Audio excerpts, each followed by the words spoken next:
Bien, como parte de la continuidad del sílabo de la asignatura de cardiología, vamos a estar viendo en la actividad que nos ocupa el tema referente a semiología del aparato cardiovascular.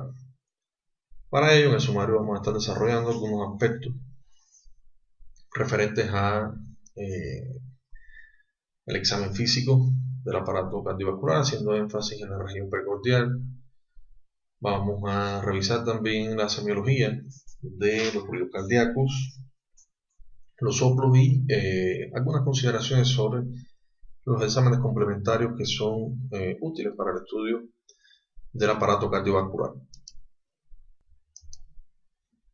Como parte de este examen físico, pues vamos a estar revisando las 4 técnicas que de forma universal componen la exploración física del paciente en semiología. Estamos hablando de la inspección, la palpación, la percusión y la auscultación. Veremos específicamente en el examen físico del aparato cardiovascular la utilidad de cada una de estas técnicas.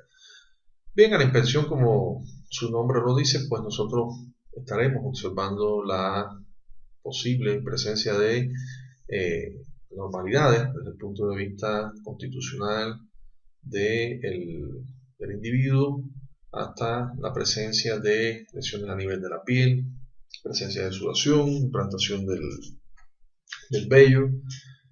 Estaremos revisando también la arquitectura de la caja torácica, la visibilidad como que puedan presentar los latidos, sobre todo estaremos hablando del latido de la punta, ubicado a nivel del quinto espacio intercostal y la línea media clavicular, y estaremos viendo la forma en que se pueda presentar, ya sea positivo, de levantamiento, ya sea un latido más intenso que ocupe gran parte de la región que está en relación con la punta del corazón, o sea, la ubicación que hemos dado, quinto espacio intercostal, línea media clavicular. Estaremos también en relación con el aparato cardiovascular explorando o inspeccionando las regiones epigástricas y cervical. En la región precordial, pues bueno, se va a esa inspección a dividir, por decirlo de alguna forma, en inspección estática e inspección dinámica. La inspección estática, pues básicamente estará enfocada a determinar la presencia de deformidades patológicas del tórax asociadas a enfermedades cardiovasculares, y eso durante la asignatura de semiología y el examen físico general pues puede haber quedado visto por todos ustedes. Presencia de cifoescoliosis, lordosis, el pectum excavatum. En el adulto también podemos encontrar la presencia de aneurismas de la aorta ascendente, del callado o de la aorta torácica, que pueden en algunos casos corroer o digamos lesionar tejidos adyacentes, como pueden ser estructuras óseas como costillas y esternón. Esto pues ocurre durante el movimiento que experimenta esa dilatación aneurismática durante la sístole. Estas estructuras óseas pueden ser las más afectadas, o sea, con mayor frecuencia en este tipo de pacientes. La presencia de la ginecomastia en el individuo, estamos hablando en el caso de los varones, sobre todo asociado al uso de los antagonistas de receptores de los mineralocorticoides. Estamos hablando acá específicamente de la espironolactona, que es un medicamento diurético, ahorrador de potasio, pero que básicamente en cardiología se utiliza con bastante frecuencia como parte del tratamiento, pilares del tratamiento de la insuficiencia cardíaca. Cuando veamos el tema de insuficiencia cardíaca estaremos viendo la indicación que tienen estos medicamentos, y también asociado a la insuficiencia cardíaca la utilización de los digitales, que es otro grupo de medicamentos que por mucho tiempo se han utilizado en el tratamiento de la insuficiencia cardíaca, y si bien en la actualidad ya han perdido un poco de indicación, siguen siendo utilizados. Presencia de pezones supernumerario, circulación colateral.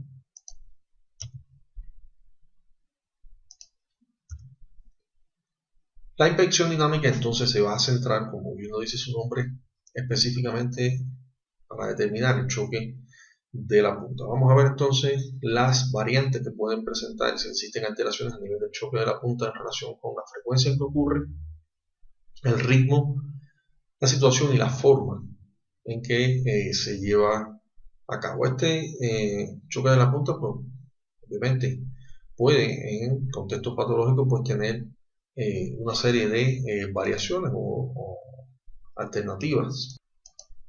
Estamos hablando de un choque de la punta desplazada hacia arriba, como ocurre por ejemplo en la hipertensión intraabdominal.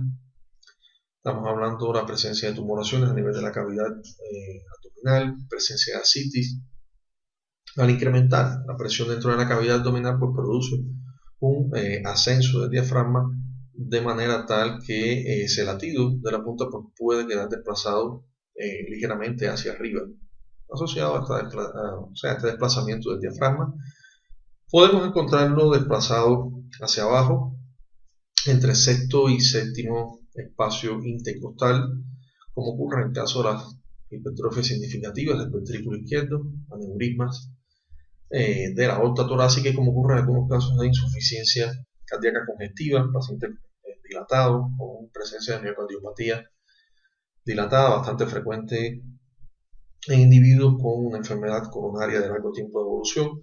Puede estar desplazado igualmente hacia la izquierda en los casos de hipertrofia y dilatación de la aurícula derecha y ventrículo derecho.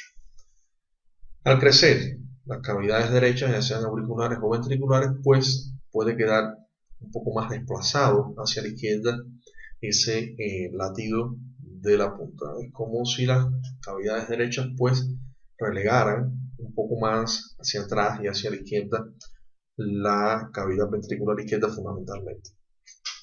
Desplazado hacia la derecha en caso de la interposición líquida o interposición gaseosa a nivel de la cavidad pleural izquierda. Estamos hablando aquí específicamente del derrame pleural y del neumotórax.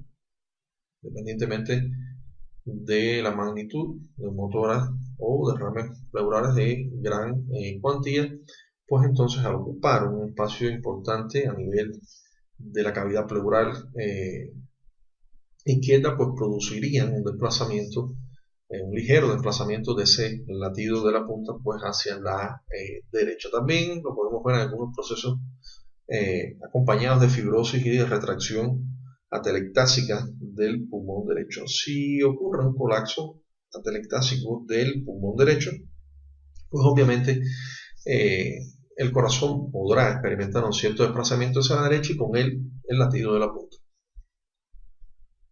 La forma de este choque de la punta, intensidad, extensión. Recordar que la intensidad depende, primero que todo, del grosor de la pared. Y aquí entran cuestiones constitucionales del individuo, dependencia de la cantidad de tejido adiposo que pueda haber a nivel de la pared torácica, del tamaño del corazón. Ya vimos que los crecimientos de cavidades, tanto ventricular izquierda como el crecimiento de cavidades derechas, pues pueden producir ciertos desplazamientos también de este latido de la punta, y la fuerza de la contracción, obviamente. Todos ellos a la vez pues, nos dan una idea sobre la intensidad de este choque de la punta. A la vez, el latido podrá ser negativo en escalera, latido en cúpula o latido universal, por lo cual nosotros vamos a ver a continuación las variantes de cada uno de ellos. El latido negativo será cuando la región precordial se deprime paradójicamente durante la sístole, y nosotros lo que vamos a ver es que, lejos de proyectarse ese latido de la punta, pues hacia la superficie de la pared torácica, lo que estamos viendo es la proyección de las inmediaciones de la pared torácica hacia arriba, y da la idea, desde el punto de vista visual, que se deprime específicamente el punto de referencia para nosotros, que sigue siendo el quinto espacio intercostal y la línea media clavicular. Esto ocurre, por ejemplo, en el caso de las hipertrofias ventriculares derechas. Tenemos el caso del latido en escalera. En el latido en escalera simplemente lo que vemos son dos latidos débiles, específicamente a nivel de la punta. Estamos viendo dos, son débiles, y desde el punto de vista visual, pues hace la similitud con una grada. Lo podemos ver en el caso de la miocardiopatía dilatada, en caso del ventrículo hipotónico, como puede ocurrir, o sea, ese ventrículo hipotónico refiriéndose específicamente al ventrículo derecho. Tenemos el latido en cúpula o latido de Barr, que consiste en el choque vigoroso como una bola de billar. O sea, si lo comparamos con el choque que presenta una bola bastante grande como la de billar, y lo podemos ver en las grandes hipertrofias ventriculares izquierdas. Hipertrofias ventriculares izquierdas que pueden estar asociadas igualmente a enfermedad valvular, como es el caso de la insuficiencia aórtica. Ahí tenemos el latido universal, en el cual la pared precordial se proyecta hacia adelante y gran parte de la superficie del corazón entra en contacto con la pared anterior del tórax. Estamos hablando ahí, por ejemplo, de las grandes hipertrofias del ventrículo izquierdo y en algunos casos también de tumoraciones ubicadas en situación posterior al corazón, o sea, una ubicación retrocardíaca. El latido epigástrico, que va a ocurrir por la transmisión del latido aórtico durante la sístole, específicamente a esta región, lo podemos ver en el caso de la insuficiencia aórtica. Recordad que la insuficiencia aórtica tiene una característica importante, que es la gran presión diferencial. O sea, va a haber una diferencia bastante importante entre el valor de tensión arterial sistólica y diastólica que tiene ese individuo. Estamos hablando, por ejemplo, de una presión que puede estar en el orden de los 180 con 90 milímetros de mercurio. En el caso de la persistencia del conducto arterioso, hipertiroidismo, astenia neurocirculatoria, en el eretismo cardíaco, que ocurre durante la actividad física y que no traduce ninguna condición patológica en particular, alteraciones emocionales, sobre todo asociados a cuadros de ansiedad, el latido epigástrico negativo, que es el que se puede ver en el caso de la hipertrofia del ventrículo derecho. En cuanto a la palpación, nos sirve a nosotros para completar, o sea, complementar la inspección que se ha llevado a cabo hasta este momento. Desde el punto de vista de la semiografía, vamos a ver las cuestiones más relevantes a la palpación, y tenemos primero que todo las alteraciones del choque de la punta, que igualmente, como mismo las podemos observar, pues también pueden ser palpadas. Las vibraciones valvulares que ocurren muchas veces con mayor intensidad durante las valvulopatías, el estremecimiento o el thrill, como se le conoce, el ritmo de galope diastólico y los roces pericárticos que puedan ser palpables. Cuando el roce pericárdico nosotros lo podemos palpar, o sea, primero lo escuchamos y después lo palpamos, estamos hablando de frémito pericárdico. Alteraciones del choque de la punta ya han sido descritas durante la inspección y simplemente por medio de la palpación la pudiéramos constatar. Vibraciones valvulares palpables, choques valvulares, por ejemplo, choque seco, breve, diferente al latido de la punta, como ocurre en el choque valvular sistólico, característico sobre todo de la estenosis mitral. Puede ocurrir también en las valvulitis reumáticas antiguas que presenten en el momento de la evolución del paciente pues ya una estenosis mitral establecida. Choque protodiastólico referido a la apertura de la mitral, con manifestación que puede ser palpable del chasquido de apertura de la mitral en caso de la estenosis por un proceso inflamatorio sobre la mitral antiguo con tiempo de evolución, y el tumor aneurismático, o sea, la dilatación aneurismática de la aorta. Estremecimiento, catárido, thrill, tenemos sistólico de la base que puede estar a la derecha o a la izquierda. Específicamente en los casos de estenosis aórtica, pues se va a encontrar ubicado hacia la derecha, relación directa con el foco de auscultación. En ambos casos, propagado también ese estremecimiento hacia el territorio carotidio. Sistólico a nivel de la carótida, como ocurre en el caso de la insuficiencia aórtica o en el caso de la aortitis sifilítica. Sistólico hacia la base izquierda, como ocurre en el caso de la estenosis pulmonar congénita y la persistencia del conducto arterioso. Sistólico mesocardíaco en los casos de comunicación interventricular y la zona o área mesocárdica que está ubicada específicamente a nivel del cuarto espacio intercostal, a la izquierda del esternón. Diastólico del ápex, que casi siempre, si es posible determinar ese estremecimiento, pues nos hace diagnóstico de estenosis mitral, el cual habría que, por supuesto, asociarlo a la presencia del soplo diastólico. En resumen, el thrill continuo puede deberse a 4 causas principales, y son ellas: la persistencia del conducto arterioso, aneurisma arteriovenoso, óseo tóxico y tumores vasculares malignos localizados en esta región. El ritmo de galope también puede ser otro de los hallazgos a la palpación. En este caso sería la expresión táctil de la onda de llenado ventricular durante la presístole, durante la protodiástole. O sea, estamos hablando durante el último momento de la diástole, el momento que antecede a la sístole. Los roces pericárdicos palpables, que entonces ya habíamos comentado que se denominan frémitos, esa sensación palpatoria de un roce que ya está presente. Tenemos la posibilidad de causas inflamatorias, tóxicas o degenerativas, como vamos a ver en los casos del síndrome pericárdico. Mejor escuchado ese roce a nivel del tercer y cuarto espacio intercostal junto al esternón y por supuesto del lado izquierdo. Se palpa mejor con la mano, o sea, con la palma de la mano fuertemente sobre la pared torácica. Frecuente antes de aparecer el derrame pleural y después derrame pericárdico y después de su reabsorción. ¿Qué es lo que sucede? Tenemos un proceso pericárdico, una reacción inflamatoria del pericardio, y es probable que desde el punto de vista evolutivo, con el paso de las horas y los días, se instaure pues una cantidad de líquido, un derrame, específicamente entre las dos hojas pericárdicas. ¿Cuándo lo voy a escuchar?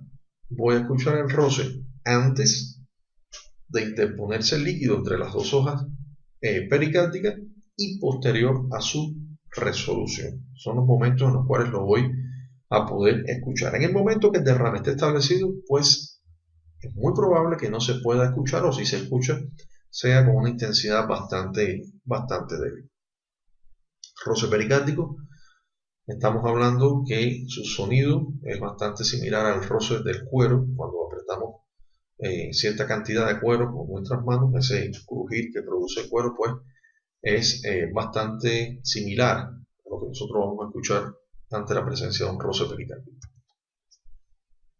Inspección y palpación combinadas a nivel de la región cervical. ¿Qué nos interesa a nivel de la región cervical? Presencia de latidos venosos arteriales, signo de Cantarelli y Oliver, y la represión venosa a ese nivel. Los latidos venosos pueden observarse en condiciones normales a nivel del cuello y serían latidos venosos fisiológicos o bien latidos venosos auriculares, o sea, por la propagación de esa onda contráctil, específicamente desde la aurícula hacia los sistemas, hacia las estructuras venosas que se encuentran a nivel del cuello, sistema que tributa a la vena cava superior.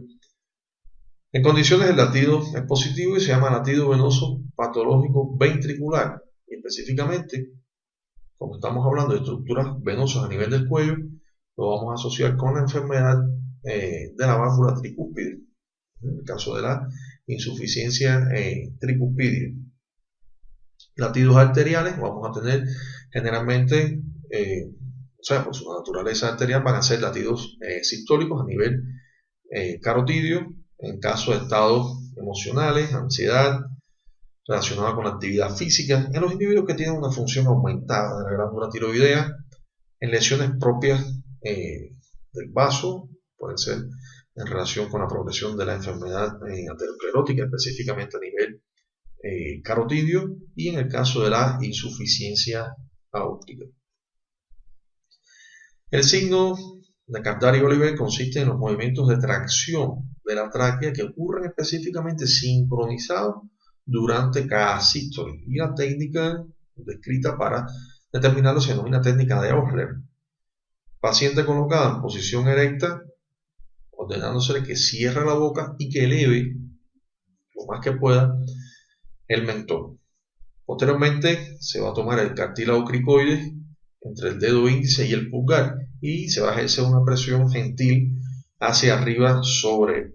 Cuando nosotros tengamos la presencia de una dilatación o un aneurisma, que básicamente sería lo mismo, vamos a percibir la pulsación de la aorta que es transmitida a la mano específicamente por medio de la tráquea. Esa dilatación durante la sístole me va a transmitir esa onda específicamente a nivel de la tráquea, con esta técnica que acabamos de describir, con el cuello en extensión. Constituye signo relevante para el diagnóstico de los aneurismas, específicamente del callado de la aorta. Represión venosa normal en caso con individuo en posición horizontal, se marcan las venas en el cuello y en posición vertical, pues vamos a ver cómo ocurre el borramiento de las estructuras venosas a nivel del cuello.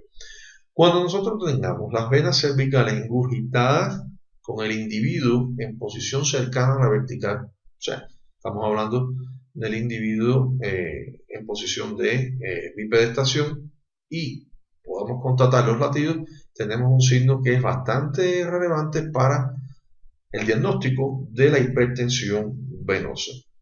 Si nosotros tenemos aumento de la presión a nivel de las estructuras venosas del cuello, esto puede ser un signo de insuficiencia cardíaca, específicamente cuando claudican las cavidades ventriculares derechas, pues obviamente cuando el paciente se coloque en posición de pie no va a ocurrir este borramiento de las estructuras vasculares a nivel del cuello.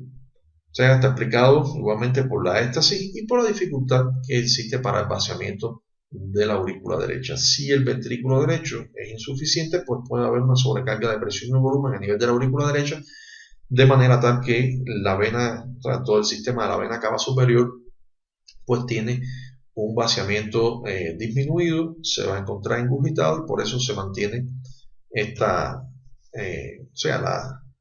se mantiene la silueta venosa a nivel del cuello. La percusión en cuanto al examen físico del aparato cardiovascular realmente en la actualidad se utiliza bastante poco. Tenemos dos términos que son la matidez, presencia de sonido mate absoluto o relativo. Matidez absoluta, contacto directo con la pared torácica y vamos a encontrar específicamente una matidez un poco disminuida en relación con las lengüetas pulmonares.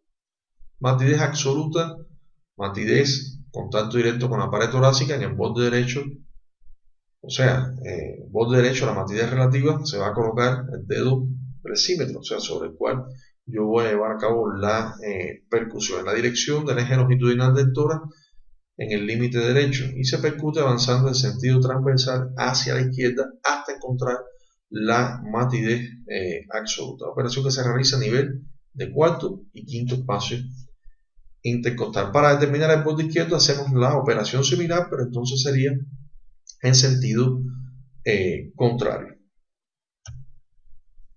Matidez relativa a nivel de las lengüetas pulmonares, determinar o expresa la determinación del borde superior de la matidez hepática, comenzando a percutir desde la región infraclavicular hacia la base del tórax, determinando el borde derecho del área cardíaca, percutiendo en sentido transversal desde la línea axilar anterior derecha hacia el esternón, a nivel de los espacios intercostales del tercero al quinto. Se va a determinar también el borde izquierdo percutiendo en sentido transversal y oblicuo desde la línea axilar anterior izquierda hacia el esternón. Y se va a marcar, vamos a determinar los límites de cada área. En la actualidad esta técnica de percusión está totalmente en desuso, no se utiliza puesto que con los estudios de imagen, específicamente la ecocardiografía, tenemos la estimación del área cardíaca con una exactitud que realmente es insuperable, es insuperable por el examen físico y por cualquier otra técnica de imagen, sobre todo por lo operativo que lo podemos hacer a la cabecera del paciente. Y vamos entonces a centrarnos en la ocultación específicamente del área cardíaca como técnica del examen físico cardiovascular. De las 4 técnicas del examen físico del aparato cardiovascular, esta es la más relevante, puesto que vamos a poder tener los elementos semiológicos relativos al funcionamiento del aparato valvular. Para realizar a cabo la auscultación es importante que se realice en un ambiente completamente silencioso. Los ruidos de ambiente pueden interferir en la auscultación y sobre todo cuando el médico que está llevando a cabo la técnica no tiene la pericia suficiente para determinarlo. Con frecuencia, en algunas ocasiones, dada la baja frecuencia de los ruidos que se quieren precisar, es necesario decirle al individuo que interrumpa por unos segundos la respiración.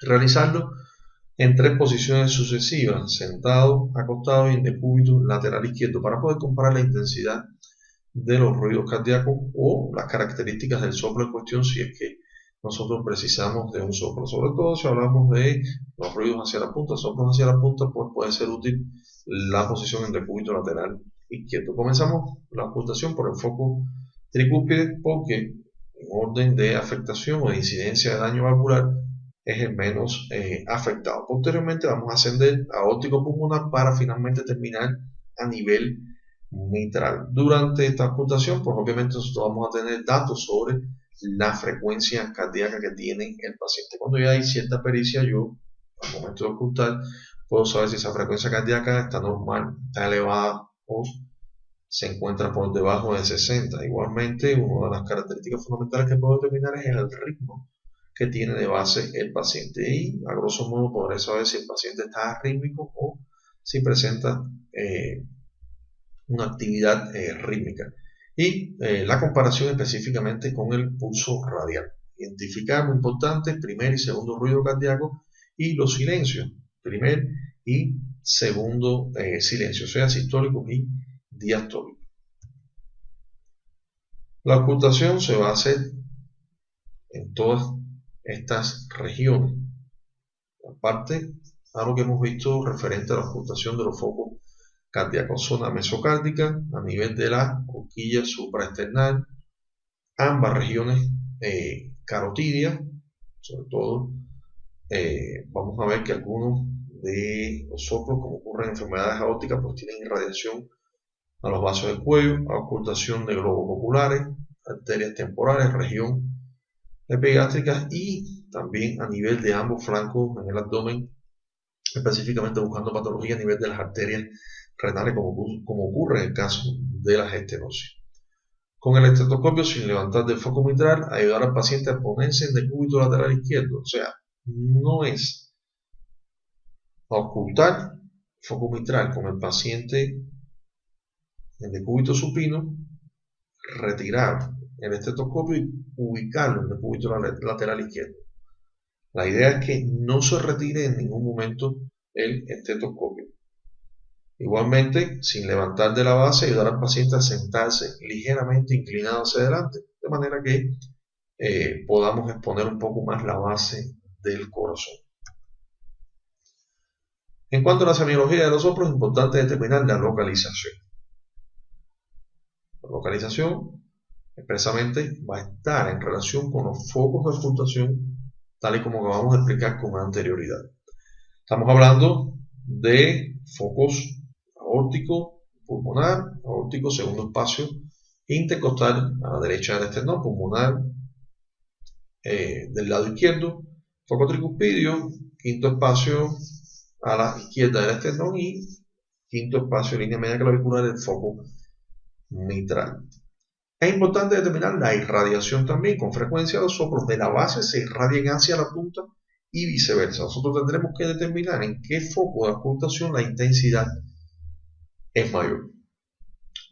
A la hora de describir desde el punto de vista semiológico las características de ese soplo, vamos a describir la intensidad y el momento del ciclo cardíaco en el cual ocurre. Hablando de intensidad, va a fluctuar de 1 hasta 6. Tenemos un soplo grado 1 que puede ser prácticamente no audible para personas que no están entrenado en auscultación. Soplo grado 2 que es audible únicamente en condiciones de ambiente de silencio y que en muchas ocasiones este soplo grado 2, para con certeza determinarlo, tenemos que decirle en un momento determinado al paciente que detenga por unos segundos la respiración. Grado 3 sería con una intensidad moderada. Grado 4 ya es más intenso y puede estar asociado a la presencia de thrill. Grado 5 es mucho más intenso y este thrill se puede palpar.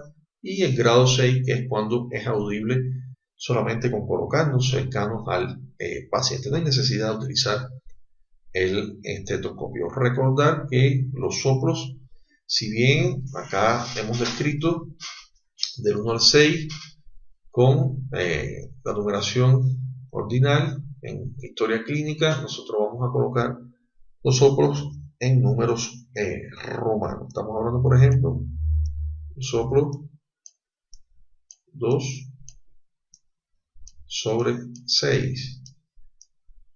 Y de esa forma es que se coloca en la historia clínica. Lo otro, el otro dato semiológico, que es sumamente relevante, es el momento del ciclo cardíaco en el cual ocurre. Yo puedo tener que el soplo ocurre durante la sístole, ocurre durante la diástole o simplemente ocurre en ambos periodos. Igualmente lo vamos a colocar siempre con las siglas. De esta forma yo estoy informando que el paciente tiene un soplo sistólico con intensidad 2 sobre 6. La duración, muy importante, los prefijos que nosotros vamos a utilizar para la duración de los soplos. Cuando el soplo se escucha durante todo el silencio, primero, segundo silencio, sístole o diástole, estamos hablando de que el soplo es holosistólico, si se escucha durante todo el primer silencio, o es un soplo holodiastólico si se escucha durante todo el segundo silencio.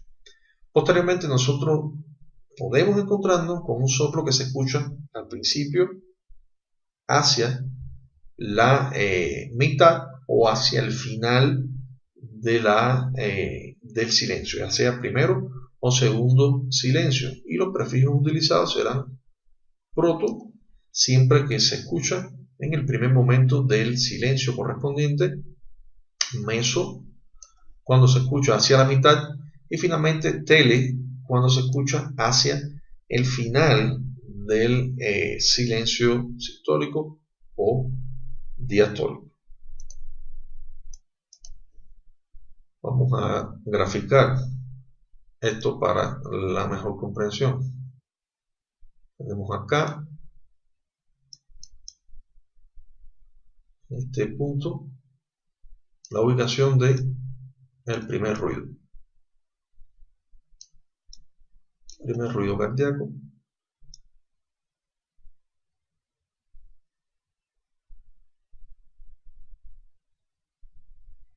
Acá tendría el segundo.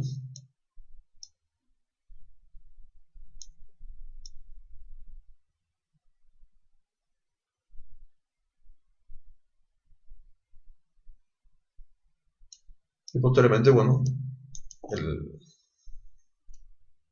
comenzaría nuevamente el ciclo con el primer ruido. Primer ruido correspondiente al cierre de las válvulas auriculoventricular y segundo ruido correspondiente al cierre de las válvulas sigmoidea, aórtica y pulmonar. Entre el primero y el segundo ruido pues tengo el primer silencio, y ese primer silencio se corresponde con la sístole. El segundo silencio, o sea, posteriormente al cierre de las válvulas sigmoideas, se corresponde con el inicio de la diástole. Si yo hablo de un soplo protosistólico, estoy hablando que ocurre durante el primer momento de la sístole. Si yo hablo de que el soplo es protodiastólico, lo estoy ubicando en este momento, durante la primera parte del silencio que se corresponde con la diástole o segundo silencio. Si yo hablo que el soplo ocurre durante la mesosístole, estaría ocurriendo en este momento. Durante la mesodiástole, pues estaría ocurriendo en este momento. Si por el contrario yo refiero en la historia clínica que el paciente tiene un soplo telesistólico, pues estaría ubicado acá. Y siendo telediastólico estaría ubicado en este lugar. Muy importante también que el término tele puede estar asociado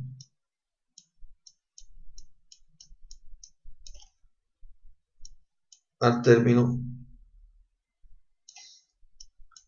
pre.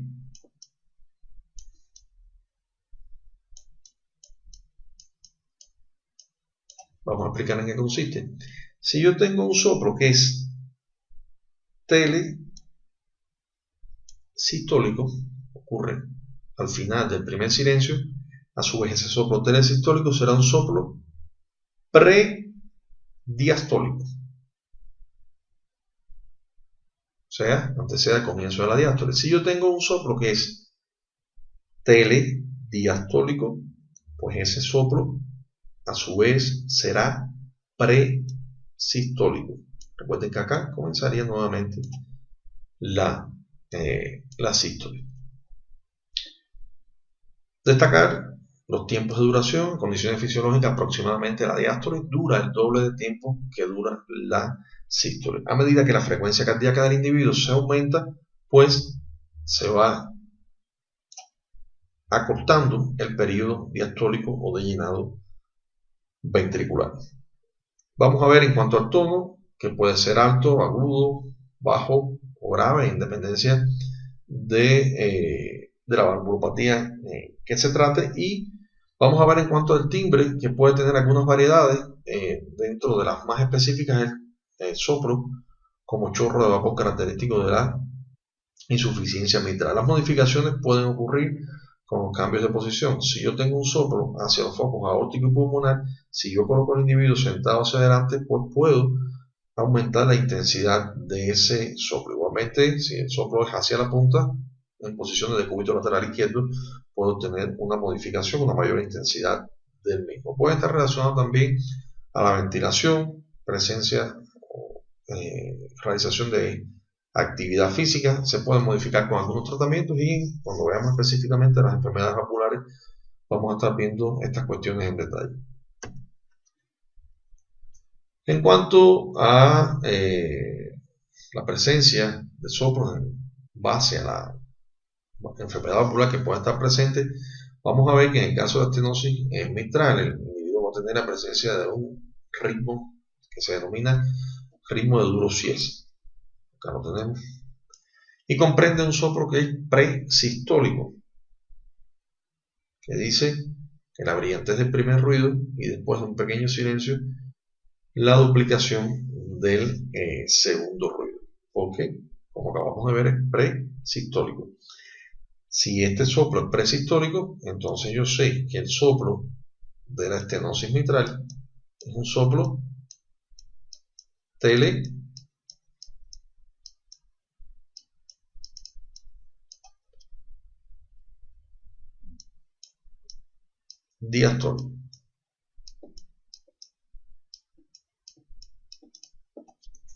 Es un soplo que ocurre al final de la diástole. ¿Por qué lo sé? Porque al momento de la diástole, la mitral tiene que permanecer abierta. Y al escucharse el soplo, pues nosotros nos vamos, o sea, podemos ubicar por el ciclo cardíaco que la válvula se encuentra estenótica. En caso de la insuficiencia mitral, vamos a tener la presencia de un soplo sistólico intenso como chorro de vapor, ya lo habíamos visto, específicamente hacia la punta, y que presenta irradiación por su intensidad hacia la axila y la base del pulmón izquierdo. En la estenosis tricuspidia, la presencia de un soplo igualmente presistólico con chasquido de apertura de la tricuspidia. Insuficiencia tricuspidia, presencia de soplo sistólico en foco tricuspidio. aparece específicamente con mayor intensidad hacia la región sifoidea y con tono elevado sobre el borde izquierdo del esternón y se propaga hacia la punta y la axila derecha, y muchas veces puede estar acompañado del estremecimiento. A continuación vamos a hacer una pausa en la conferencia de semiología y vamos a aplicar un recurso bastante útil para que nosotros nos podamos ubicar en el soplo que presenta el paciente, que yo determino el examen físico, y poderlo asociar con el daño valvular que el paciente pueda tener. Primero que todo, debemos partir que las válvulas pueden tener dos posibilidades de lesión.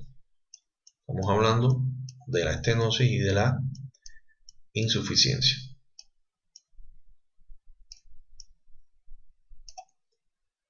Yo hablo que presenta una estenosis cuando la válvula, al momento que tiene que abrirse, no lo hace suficientemente, de manera tal que el área valvular se encuentra disminuida.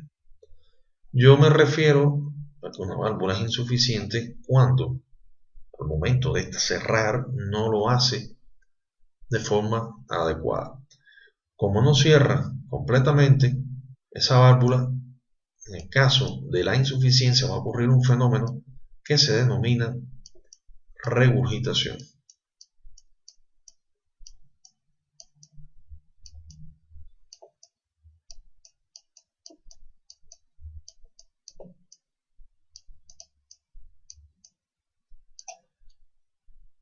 Es bastante frecuente que en la bibliografía médica nosotros nos encontremos algunos autores que utilizan el término regurgitación para referirse a la insuficiencia. Y eso debemos tenerlo siempre presente. Únicamente regurgitación cuando una válvula es insuficiente. Ahora bien, ¿qué necesito yo del soplo? Dos cosas: el foco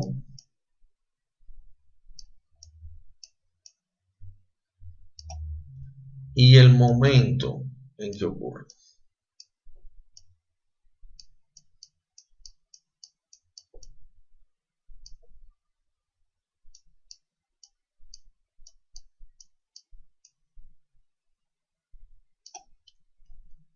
Con esos dos elementos semiográficos yo puedo aproximarme significativamente a la lesión o la afectación que pueda tener una válvula determinada. Pongamos como ejemplo foco mitral. Voy a ubicar mi estetoscopio a nivel del quinto espacio intercostal y la línea media clavicular. Y en este foco de ocultación, supongamos que estoy ocultando un soplo que ocurre durante la sístole. ¿Cuál será el análisis que ahora tengo que realizar? Durante la sístole, yo sé que la mitral debe estar cerrada. Y si entonces hay un soplo, es que el cierre de ella no es adecuado. Entonces yo puedo presumir que el paciente presenta una insuficiencia mitral. Supongamos que a nivel del foco mitral, el soplo que yo encuentro es durante la diástole. Durante la diástole la mitral tiene que estar abierta para que ocurra el llenado ventricular, de forma tal que al aparecer un soplo durante la diástole, yo puedo inferir que la dificultad es para la apertura de la válvula, motivo por el cual el paciente entonces es muy probable que presente un cuadro de estenosis mitral. De acuerdo a lo que hemos visto hasta el momento, destacar también que entonces En el caso de la insuficiencia mitral, yo planteo que hay una regurgitación mitral. ¿En qué consiste la regurgitación mitral? Pues en el paso de sangre de forma retrógrada del ventrículo a la aurícula. Ubiquémonos en este momento a nivel del foco aórtico. Segundo espacio intercostal a la derecha del esternón. Y supongamos que al realizar la auscultación yo preciso en el foco aórtico un soplo sistólico. Tengo que entonces ubicarme que durante la sístole la aorta está abierta, motivo por el cual si hay un ruido al abrirse la aorta yo puedo presumir que ese paciente presenta una estenosis aórtica. En caso que en el foco aórtico hubiese precisado el ruido, pero durante la diástole, en diástole, para que se llenen los ventrículos, pues las válvulas sigmoideas, en este caso la aórtica, tienen que estar cerradas. En caso que precise el soplo, estaría pensando en la posibilidad en ese paciente de una insuficiencia aórtica. En este caso de insuficiencia aórtica, pues yo tendría la presencia de una regurgitación a nivel de la aorta. Regurgitación que sería específicamente desde la aorta en sentido retrógrado al ventrículo, en este caso ventrículo izquierdo. Vean como siempre nosotros vamos a asociar la presencia de insuficiencia a regurgitación, que no consiste, o sea, no es más que el paso de sangre de forma retrógrada, en el caso de las válvulas auriculoventriculares, de ventrículo a aurícula, y en el caso de las sigmoideas, pues ocurre desde la aorta o bien desde la pulmonar hacia ventrículo izquierdo o derecho respectivamente. Y para terminar, nosotros podemos afirmar que la misma relación en cuanto a soplos diastólicos y sistólicos de la mitral aplica para la válvula tricúspide, pues ambas son aurículos ventriculares y sus movimientos de apertura y cierre ocurren durante el mismo momento del ciclo cardíaco, como se corresponden los de la aorta con la válvula pulmonar.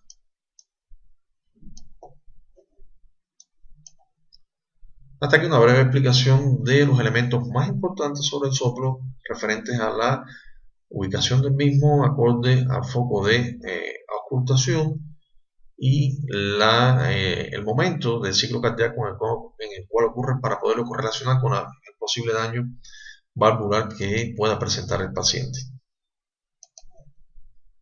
Una vez visto los detalles sobre los soplos, vamos a ofrecer algunos elementos semiológicos adicionales. En el caso de la estenosis aórtica, un soplo mesosistólico, o sea, me estoy ubicando que es un soplo que ocurre hacia la mitad del primer silencio, o sea, hacia la mitad de la sístole, alargado, rasposo, que comienza, por supuesto, después del primer ruido o cierre de las válvulas auriculoventriculares y termina antes del segundo. ¿Cómo se corresponde con un daño de la aorta? Pues a nivel del foco aórtico, donde lo voy a escuchar con mayor intensidad. Y como habíamos referido anteriormente, tiene irradiación hacia la base del cuello y puede acompañarse también de frémito a la palpación. Es la estenosis aórtica una de las enfermedades valvulares más frecuentes que vamos a ver durante la práctica médica, sobre todo de etiología degenerativa. Otras etiologías pueden ser casos de individuos con antecedentes de fiebre reumática o daño reumático.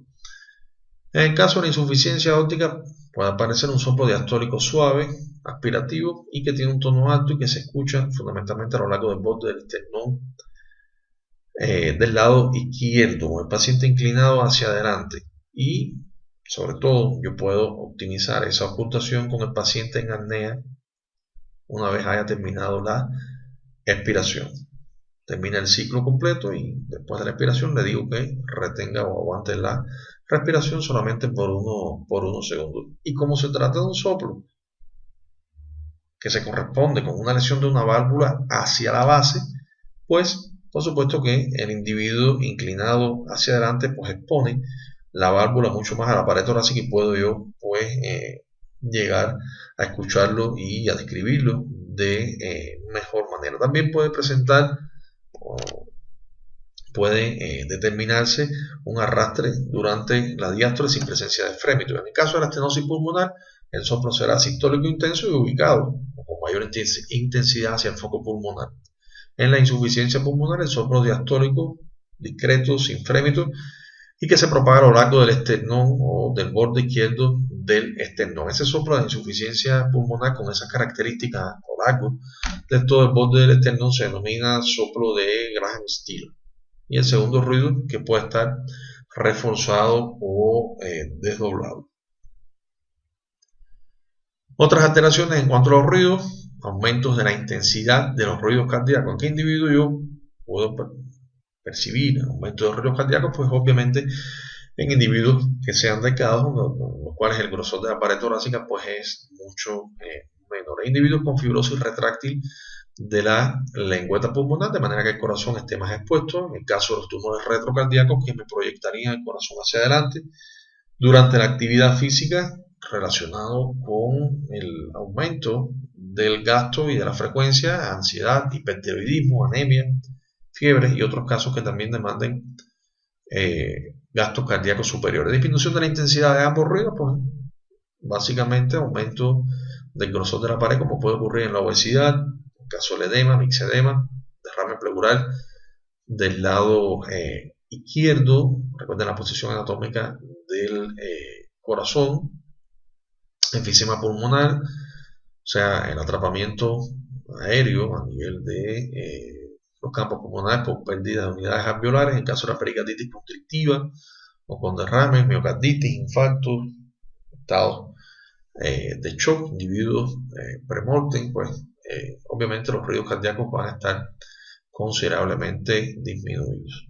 Aumento de la intensidad del primer ruido puede ocurrir en caso de los bloqueos auriculoventriculares, ritmos nodales y algunas arritmias supraventriculares, como es el caso del flúter, en el caso de la estenosis mitral y el anetismo cardiovascular en algunos casos como el ejercicio, la ansiedad, aumento de la función tiroidea, anemia, fiebre, disminución de ese primer ruido, bloqueos auriculoventriculares de primer y segundo grado en el periodo de estado de la endocarditis, pericarditis constrictiva o con presencia de derrame, miocarditis, infarto, estados de colapso cardiocirculatorio y estadios terminales. Por supuesto que esta disminución de la intensidad de ruido cardíaco nos prevé a nosotros sobre el probable diagnóstico que pueda tener el paciente, más bien como para completar los elementos clínicos, porque realmente su presencia es poco específica a la hora de determinar un diagnóstico como tal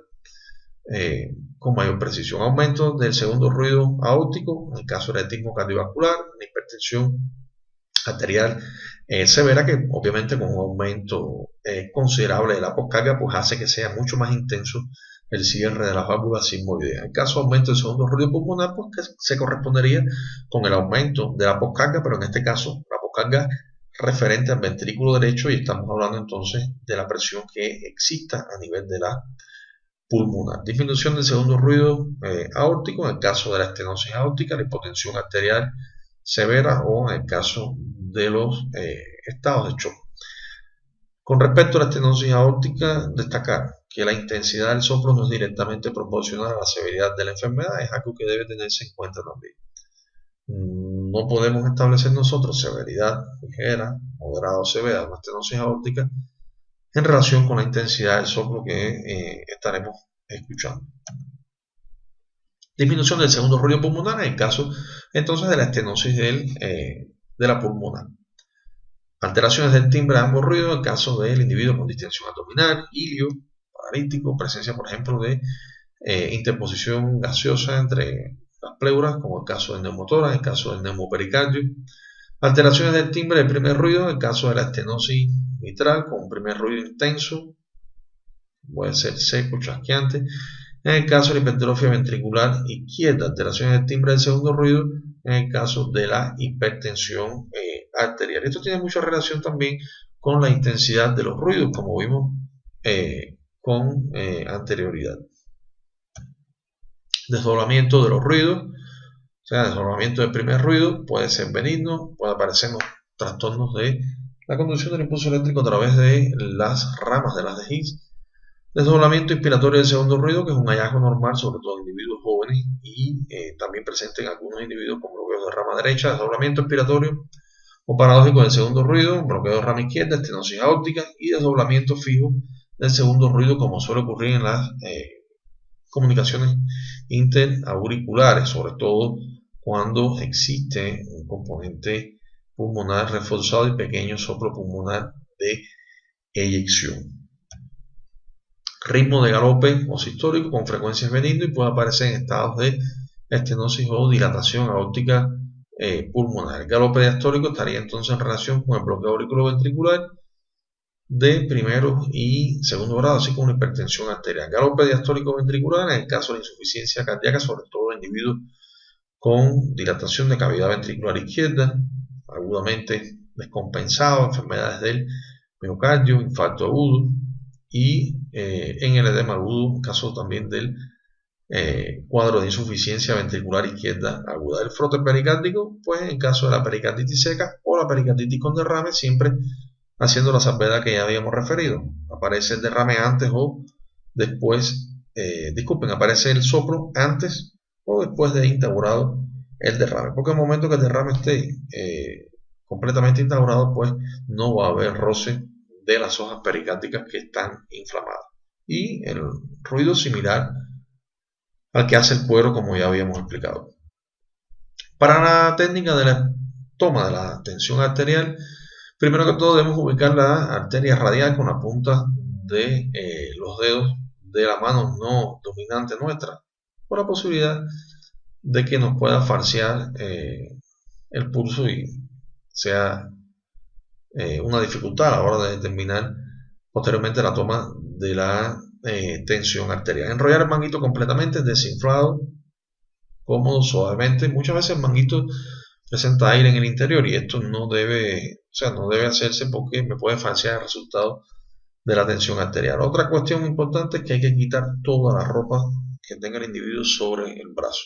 No puede haber absolutamente ninguna prenda. Tiene que estar el manguito directamente colocado sobre el brazo. El borde inferior debe estar aproximadamente 2-3 centímetros por encima de la flexión antecubital y en el centro de la bolsa de aire debe estar directamente encima de la arteria braquial humeral. Se infla el manguito mientras se palpa la radial. Fijarse el punto en que el manómetro, en el momento en que se colapsa la arteria, el momento que dejo de palpar.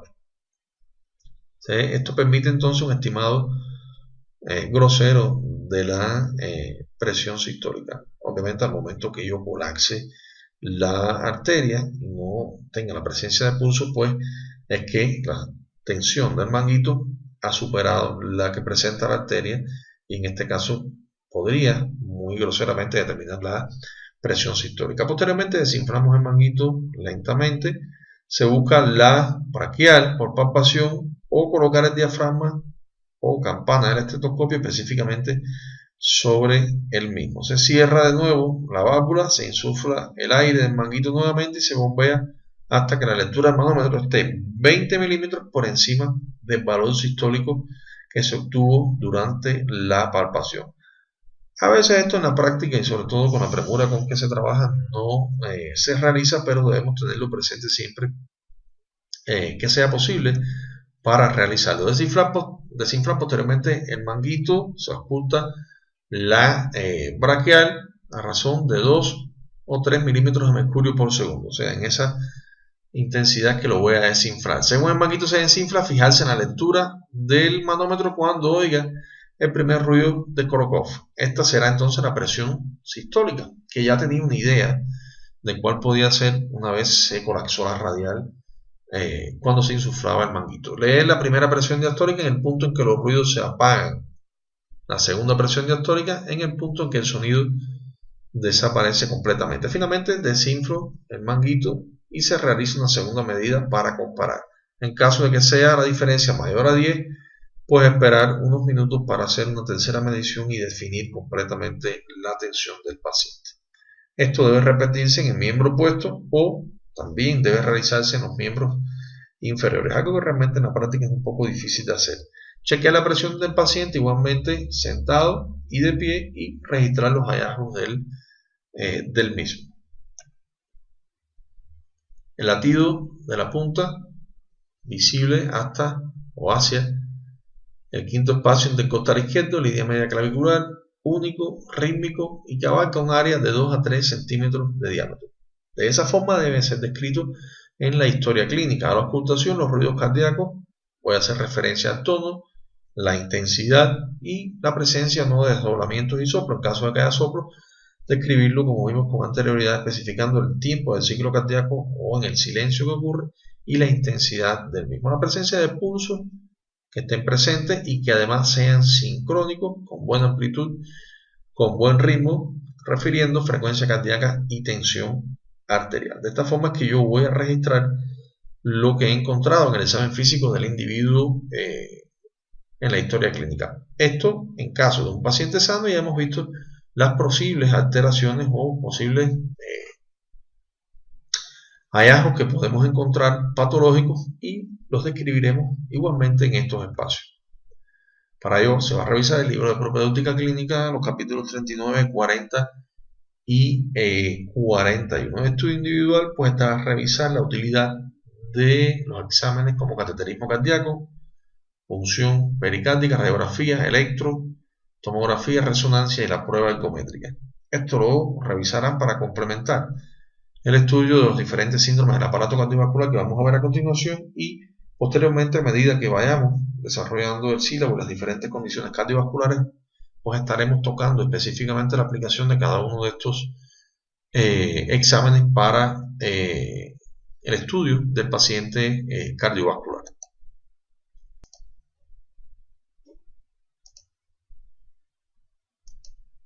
A continuación vamos a referirnos a los principales síndromes del aparato cardiovascular.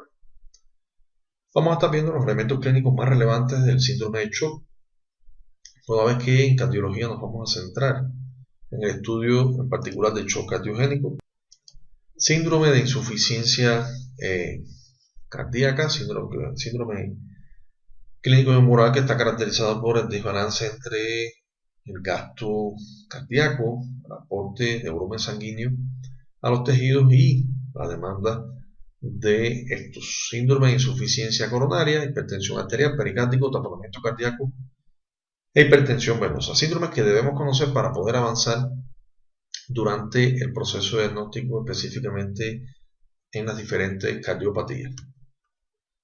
El shock lo vamos a definir como un síndrome clínico y agudo en el cual vamos a tener una disminución considerable y generalizada del flujo sanguíneo a los tejidos, de manera tal que esta hipoperfusión tisular nos va a llevar como consecuencia que el metabolismo de los tejidos ocurra en condiciones de anaerobiosis, o sea, en ausencia de oxígeno. Estamos hablando del síndrome de shock, donde además de hipotensión arterial tenemos hipoperfusión a nivel tisular, y es la diferencia que va a existir entre lo que denominamos hipotensión e hipoperfusión tisular. El individuo que está hipotenso, por una serie de mecanismos compensatorios como pueden ser el aumento de la resistencia vascular sistémicas o periféricas, no va a llegar a presentar hipoperfusión tisular, algo que sí es característico del shock. En cuanto a la clasificación y las probables causas del cuadro de shock, nosotros pues podemos tener el individuo que presenta un shock hipovolémico, obviamente como ocurre en los casos de pérdida hemática importante, shock cardiogénico. Básicamente estamos hablando acá del infarto agudo del miocardio, que representa la casi totalidad, o quizás más del 90% de los cuadros de shock cardiogénico, shock de tipo distributivo asociado a disminución de la resistencia vasculares sistémicas o periféricas, y el shock obstructivo vascular. Cada uno de ellos con sus perfiles hemodinámicos típicos y que nosotros debemos conocer, aunque bien en la asignatura nos vamos a centrar específicamente en el shock cardiovascular. Desde el punto de vista de la fisiopatología, vamos a ver que este síndrome de shock pues, va a llevar al daño sobre diferentes sistemas de órganos a punto de partida de esa hipoperfusión, y los componentes desde el punto de vista fisiopatológico fundamentales que van a estar implicados va a ser la bomba cardíaca y específicamente el estado contráctil del mismo, algo que pues cuando se comprometa de forma aguda pues nos va a llevar a un cuadro de shock cardiogénico. El volumen de sangre circulante, factor determinante de la precarga comprometido en caso de hipovolemia, el sistema vascular representado por arterias, venas y la microcirculación a nivel tisular. Desde el punto de vista del diagnóstico positivo nos vamos a apoyar en una serie de elementos clínicos que están en relación con esta hipoperfusión, y los elementos clínicos son o representan la expresión de esta hipoperfusión a diferentes niveles. A nivel del sistema nervioso central, pues el individuo puede presentar ansiedad por hipoxia al principio y posteriormente se puede ir degradando ese estado de conciencia hasta llegar al coma. La presión arterial inicialmente puede estar rondando valores normales, 90 milímetros de mercurio, mientras los mecanismos compensatorios pues se mantienen. Estamos hablando de frecuencia cardíaca y resistencia vascular sistémica o periférica. Y posteriormente pues vamos a poder constatar en el paciente la presencia de piel fría, palidez, sudación, que van a estar dadas por la disminución del flujo sanguíneo, específicamente a nivel de la piel. Esto puede estar ausente, por ejemplo, en los casos de shock distributivo, sobre todo cuando la causa es séptica. Como parte del colapso circulatorio, pues vamos a tener un pulso que es rápido. Hemos hablado que la frecuencia cardíaca va a ser el primer mecanismo de compensación que va a entrar en vigor en este momento. Pulso filiforme asociado a ese colapso circulatorio, frecuencia respiratoria aumentada que expresa específicamente la perturbación del intercambio de gases a nivel pulmonar, y la ingurgitación de venas yugulares, lo cual es típico, es característico del shock cardiogénico. Shock cardiogénico donde pues va a haber un aumento de la tensión a nivel de la arteria pulmonar a punto de partida del colapso del ventrículo izquierdo, y esta sobrecarga de presión pues va a seguir de forma retrógrada al ventrículo derecho y la aurícula derecha, de manera tal que el sistema venoso de la vena cava superior pues va a encontrar dificultades para su vaciamiento y las venas yugulares se van a mantener ingurgitadas. Si yo tengo un individuo choqueado y por el contrario no constato la presencia de venas yugulares, incluso ni con el paciente en decúbito, pues es algo que va a ser característico del shock hipovolémico, donde hay un volumen circulante y una precarga que está disminuida. Paciente que se encuentra en shock con disminución del gasto cardíaco va a presentar una disminución del flujo sanguíneo renal, y la caída del ritmo diurético o de la diuresis pues va a ser uno de los elementos diagnósticos fundamentales, toda vez que el riñón es uno de los órganos que se puede lesionar con mayor rapidez una vez instaurado el cuadro de shock. Desde el punto de vista etiológico, habíamos hablado de la hipovolemia, esa pérdida de sangre puede ser, como representado acá, tanto externa como interna. Pueden ser debido a pérdidas de volumen plasmático, como ocurre en el caso de pacientes con cuadros de diarreas agudas significativas, en el caso de los vómitos, pacientes quemados con algunas condiciones agudas abdominales, como el caso de la pancreatitis, en el caso de pacientes con peritonitis, pacientes con cuadros de trombosis intestino-mesentérica, pues pueden presentar pérdidas importantes de volumen plasmático y llegar al shock. Estado de shock, en este caso hipovolémico. El shock cardiogénico, que básicamente va a estar representado por el infarto agudo de miocardio. Si bien situaciones como insuficiencias vasculares, rupturas, arritmias, pues van a ser complicaciones que pueden ocurrir en el contexto del infarto agudo miocardio. El shock distributivo, asociado a disminución de las resistencias vasculares sistémicas o periféricas, es el único perfil de shock que desde el momento inicial, pues lejos de aumentar estas resistencias, pues las mismas disminuyen.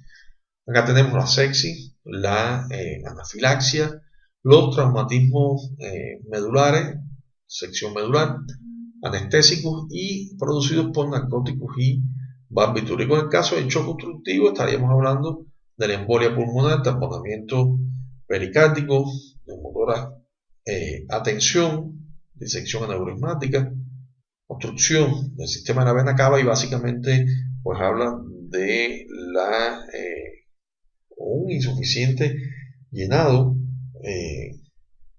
de cavidades auriculares o una insuficiente.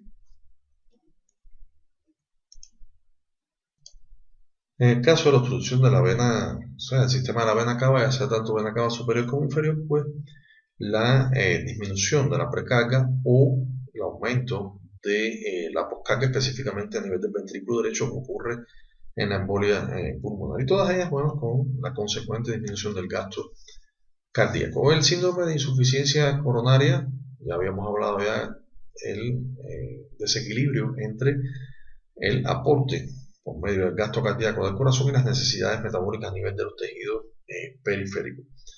Puede estar originada la insuficiencia cardíaca por una disminución de la capacidad contráctil del corazón o por un aumento de la sobrecarga de presión que se impone al corazón, sobrecarga de presión o de volumen. Y vamos a ver cómo ese patrón de insuficiencia cardíaca puede ser tanto sistólica como diastólica. La ley de Frank-Starling, que implica que el corazón se contrae directamente proporcional a la capacidad de llenado durante la diástole. La hipertrofia, acompañada de dilatación de las cavidades cardíacas, y que esa hipertrofia inicialmente pues tratará de mantener la contractilidad, así como los sistemas neurohormonales representados por el sistema nervioso simpático y sistema renina, angiotensina y aldosterona, que proveen de una vasoconstricción a nivel periférica.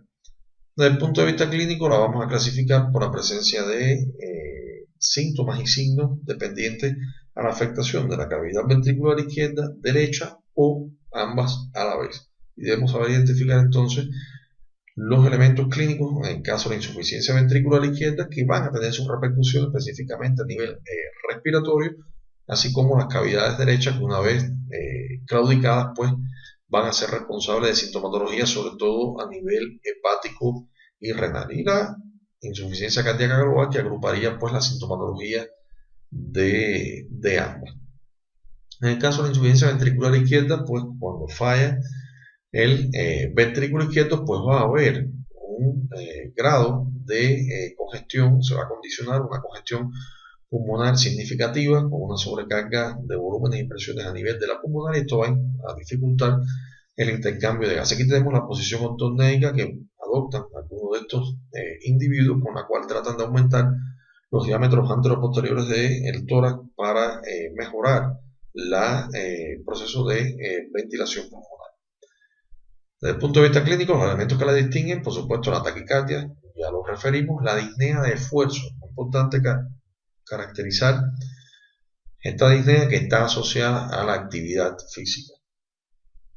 No así como puede suceder en algunos patrones de disnea dependientes, por ejemplo, de procesos respiratorios. Obviamente, durante la actividad física, la demanda de oxígeno será mayor, y con el grado de congestión pulmonar que hay, pues no podrá ser satisfecha la misma, y como tal se va a instaurar la falta de aire o disnea en el individuo. La ortopnea, pseudoasma cardíaco, edema agudo del pulmón. Ya vimos la posición ortopnéica, el pseudoasma cardíaco, que es el momento inicial del edema agudo del pulmón, y el edema agudo del pulmón, que es el cuadro de insuficiencia ventricular izquierda agudo. Durante el pseudoasma cardíaco, sobre todo el edema de la pared alveolar puede producir sibilancia a la auscultación, y esto puede traer dificultades desde el punto de vista diagnóstico y puede confundirnos con procesos respiratorios, como es el caso del EPOC o del asma bronquial.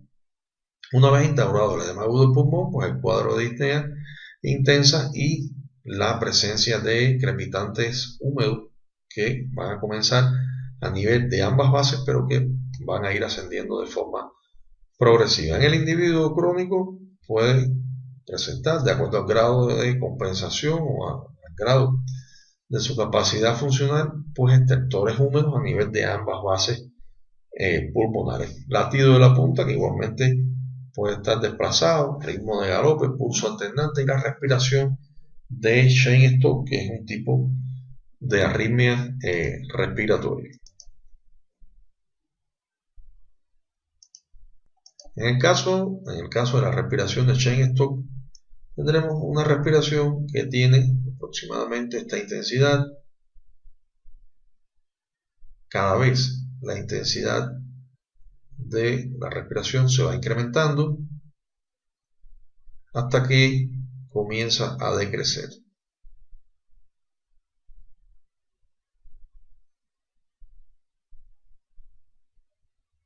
Una vez llegado a un punto mínimo de intensidad de esa ventilación, se presenta un breve periodo de apnea y posteriormente comienza a repetirse el mismo ciclo.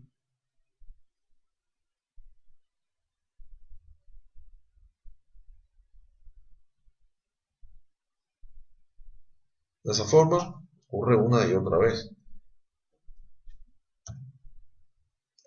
En el caso de la insuficiencia ventricular derecha, habíamos hablado que los síntomas y signos de este paciente radican fundamentalmente a nivel hepático y renal. Insuficiencia exclusivamente del ventrículo derecho es poco frecuente y obedece fundamentalmente a cuestiones pulmonares, como es el caso del cor pulmonar crónico, individuos con enfermedad pulmonar obstructiva crónica, pacientes con fibrosis pulmonar importante asociada a asma bronquial. Y en estos casos, pues, el individuo va a tener sobre todo la presencia de hipertensión venosa y de edemas en miembros inferiores.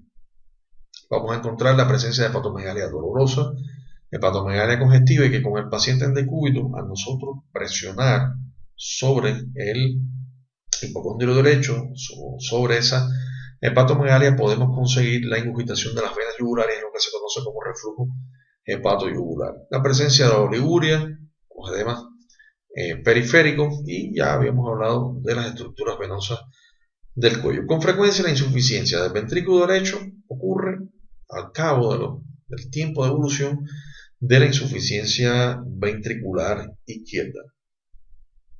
Habíamos hablado que de forma exclusiva la insuficiencia ventricular derecha es poco frecuente, y tenemos las principales causas, o sea, el enfisema, la EPOC, el individuo con pulmonar crónico y el individuo con una hipertensión pulmonar primaria, o sea, el individuo que de forma idiopática pues presenta hipertensión a nivel de la arteria pulmonar.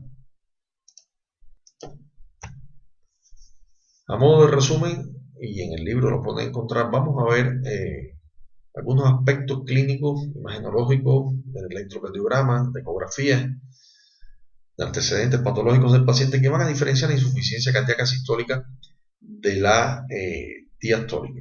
Acá tenemos cómo puede ser el caso de la incidencia de ambas, la insuficiencia cardíaca sistólica mucho más frecuente, asociada a enfermedad arterial coronaria, diabetes mellitus. Son comorbilidades que con bastante frecuencia se van a presentar en este tipo de pacientes, donde al examen físico vamos a tener la presencia de congestión pulmonar, vamos a tener la presencia también en algunos casos de daño sobre el funcionamiento de la válvula mitral a modo de insuficiencia mitral, y que básicamente están asociados a un aumento del área cardíaca o la presencia de cardiomegalia.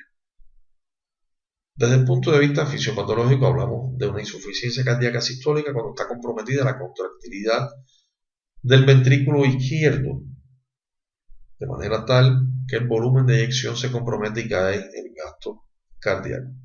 Hablamos de insuficiencia cardíaca de tipo diastólica cuando el corazón durante la diástole no puede relajarse de forma adecuada y tiene que llenarse el ventrículo izquierdo a presiones más altas, motivo por el cual el volumen de sangre al final de la diástole pues va a ser menor, y es la consecuencia o la causa de la disminución del gasto cardíaco en este tipo de pacientes.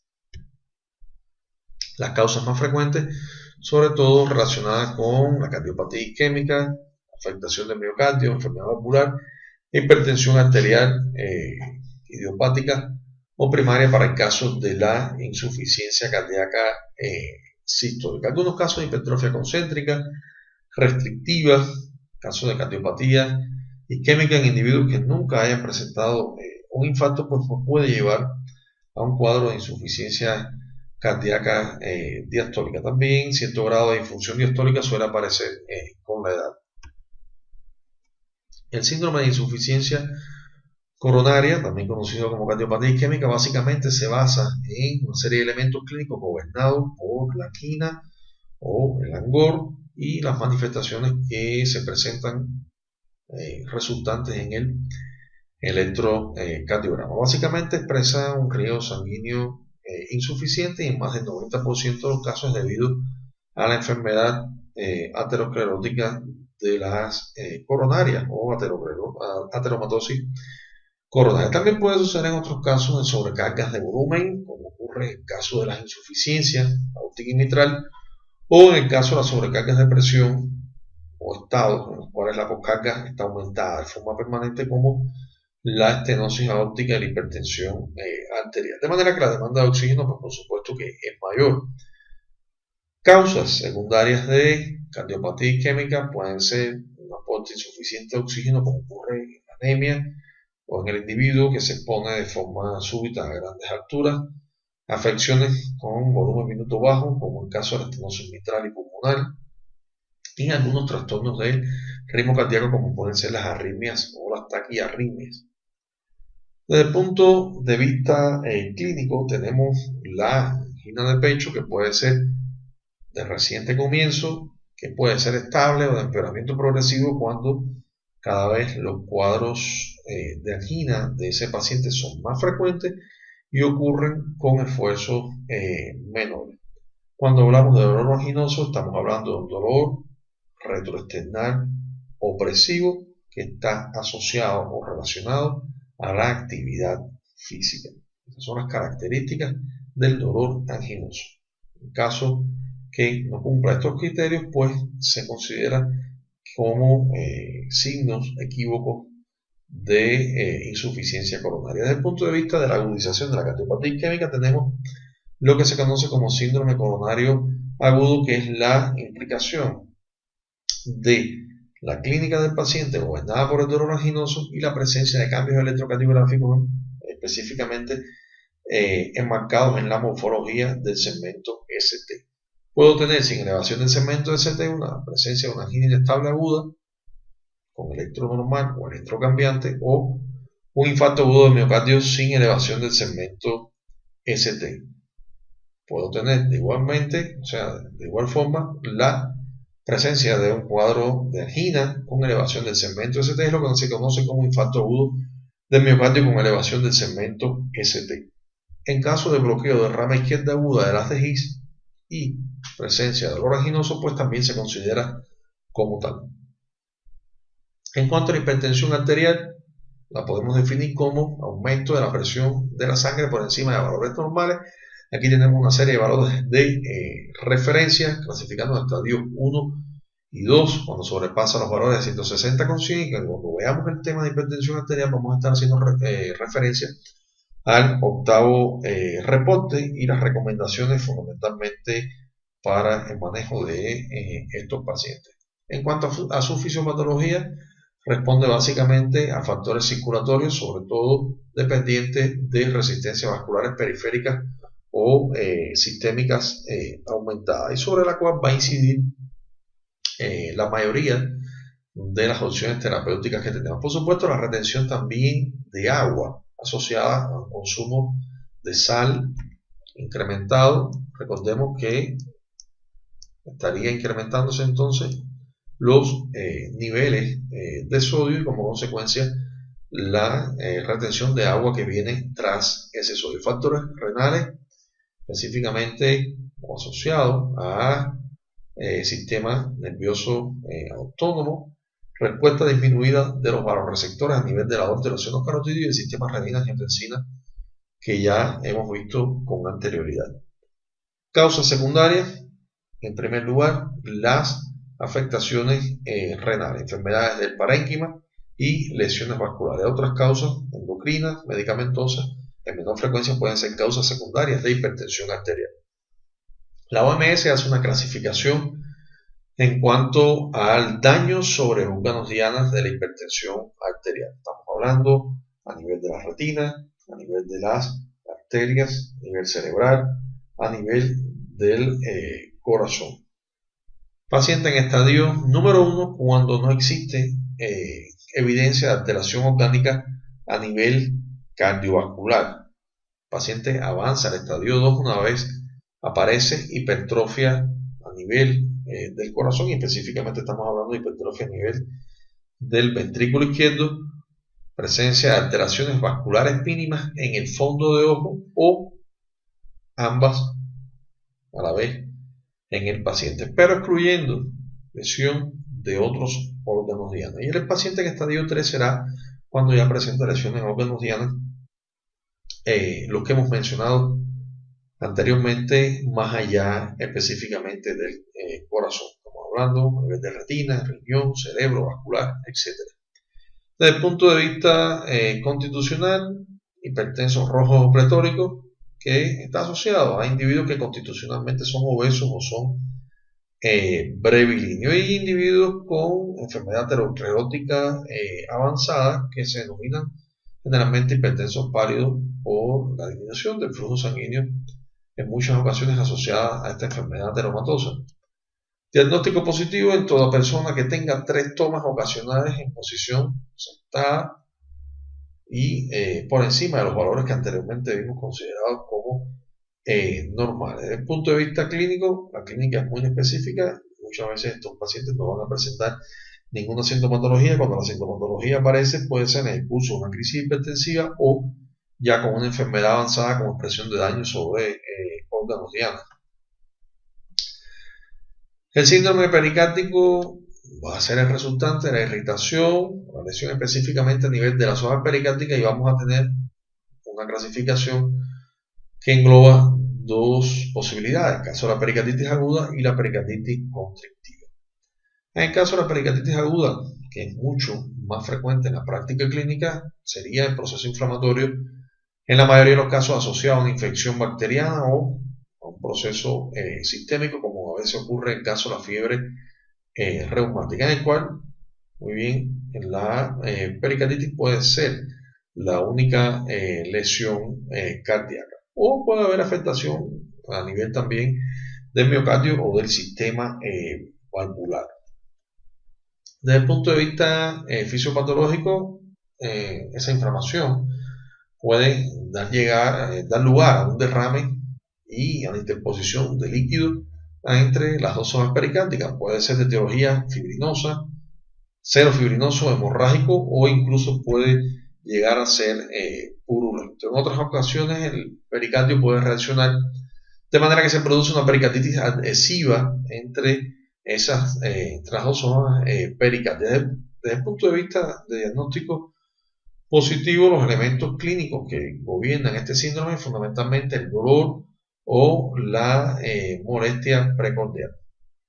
Este dolor precordial puede ser muy similar al dolor anginoso, y desde el punto de vista clínico a veces nos puede costar mucho trabajo para hacer el diagnóstico diferencial. Sin embargo, hay una serie de elementos que nos pueden apuntar hacia una irritación de las hojas pericárdicas. Una de ellas es la exacerbación de ese dolor a la inspiración profunda, o, por ejemplo, durante la tos, momento en el cual aumenta la presión intratorácica o relacionado con los movimientos de inspiración o expiración. La presencia de la disnea u otros síntomas que pueden estar en relación con la compresión que ese pericardio inflamado logre sobre el corazón y la dificultad que pueda conllevar específicamente a nivel del llenado, también a nivel de las estructuras torácicas vecinas, y los síntomas generales que van a estar en relación específicamente con la etiología del cuadro de pericarditis aguda.